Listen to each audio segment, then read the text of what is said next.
Sejak lama dokter bisa dibilang menjadi garda terdepan penjaga kesehatan dan kehidupan warga. Namun di Indonesia, data mencengangkan baru saja dikuak Kementerian Kesehatan.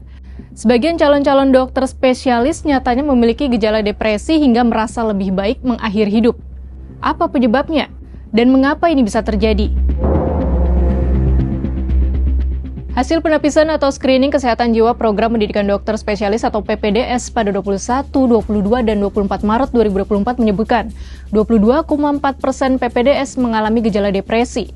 Dari jumlah itu, sebanyak 0,6% mengalami gejala depresi berat, 1,5% depresi sedang berat, 4% depresi sedang, dan 16,3% dengan gejala depresi ringan.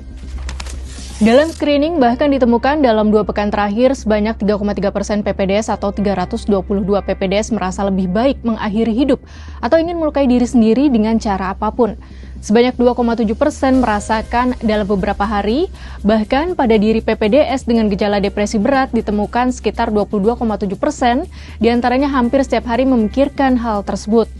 Selain itu, hasil screening yang dilakukan pada PPDS di Rumah Sakit Vertikal Pendidikan juga menemukan sebanyak 51% PPDS merasa lelah atau kurang bertenaga pada 2 minggu terakhir saat pengisian kuesioner dilakukan. Sebanyak 38% juga mengaku mengalami gangguan tidur, 35% kurang tertarik melakukan apapun, 25% merasa murung, muram, dan putus asa, serta 24% mengalami gangguan makan berupa kurang nafsu makan atau terlalu banyak makan. Adapun screening ini dilakukan Kementerian Kesehatan pada 12.121 PPDS di 28 rumah sakit vertikal dengan menggunakan kuesioner Patient Health Questionnaire 9. Dari total peserta PPDS yang mengalami gejala depresi, paling tinggi ditemukan pada peserta yang berasal dari Rumah Sakit Cipto Mangunkusumo Jakarta sebanyak 22,4%. Rumah Sakit Hasan Sadikin Bandung 12,9% dan Rumah Sakit Sarjito Yogyakarta 12%. Selain itu, gejala depresi juga ditemukan cukup tinggi pada peserta PPDS yang berasal dari Rumah Sakit Ngurah Bali 10,5% dan Rumah Sakit Wahidin Sudirohusodo Makassar 8,8%. Lalu dari data ini apa yang bisa dicermati? Setidaknya ada 3 hal serius yang mesti jadi perhatian semua pemangku kepentingan. Pertama, yang perlu digarisbawahi yaitu metode kuesioner. Kuesioner sendiri merupakan bentuk pengisian data berupa pengakuan diri, sedangkan diagnosis depresi perlu dipastikan melalui pemeriksaan dari ahli. Kedua, soal respons Menteri Kesehatan Budi Gunadi Sadikin. Pada Senin 15 April, BGS memerintahkan segera dilakukan penanganan kepada peserta PPDS, terutama yang bergejala depresi berat. Penyebab gejala depresi tersebut pun perlu diketahui secara tepat. Dia pun menekankan agar peserta PPDS yang depresi berat segera dirawat. Ketiga, yaitu respons pihak terkait dengan data kuesioner PPDS alami depresi. Direktur Jenderal Pelayanan Kesehatan Kementerian Kesehatan Azhara Jaya menuturkan hasil screening yang dilakukan mengenai kesehatan jiwa PPDS tersebut akan disosialisasikan kepada pemangku kepentingan terkait, yaitu Kementerian Pendidikan, Kebudayaan, Riset, dan Teknologi, serta perguruan tinggi maupun rektor universitas, serta dekan fakultas kedokteran terkait.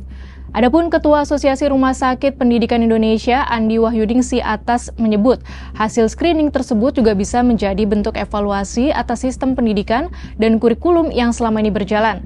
Terlebih seperti dipaparkan Ketua Asosiasi Institusi Pendidikan Kedokteran Indonesia yang juga Dekan Fakultas Kedokteran Universitas Airlangga Budi Santoso, proses pendidikan PPDS hampir seluruhnya dilakukan di rumah sakit, baik dengan sistem hospital based ataupun university based.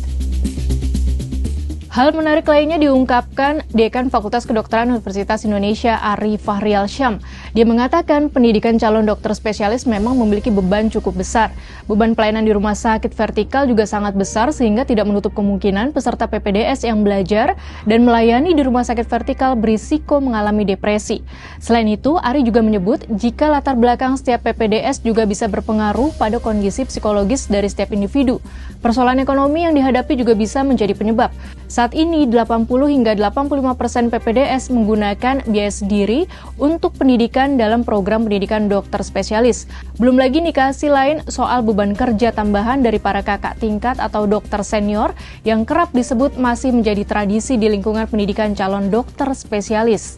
Bagaimanapun dari data kuesioner PPDS ini penting kiranya dilakukan diagnosis psikis lebih mendalam. bahkan perawatan jika diperlukan. Penting juga screening psikologi di proses awal PPDS. Apalagi hal ini menyangkut kehidupan para calon dokter spesialis yang kelak akan menangani kesehatan warga umum.